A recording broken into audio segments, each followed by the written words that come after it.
खेड तालुक्यात सर्वदूर संततधार पाऊस सुरू आहे। त्यामुळे धरण प्रशासनाने नागरिकांना सतर्कतेचा इशारा दिला आहे। पाणलोट क्षेत्रात सुरू असलेल्या संततधार पावसामुळे रविवारी खेड तालुक्यातील धरणांतील पाणीसाठ्यात मोठी वाढ झाली।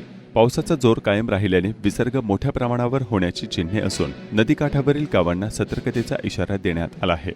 भामा आसखेड तालुका खेड धरणात रविवारी 6 जुलै अखेर 54.25% पाणीसाठा जमा झाला आहे। मागील वर्षीच्या तुलनेत हा पाणीसाठा चौपट अधिक असून मागील वर्षी आजच्या तारखेला धरणात 14.36% पाणीसाठा शिल्लक असल्याचा धरण प्रशासनाकडून सांगण्यात आलं।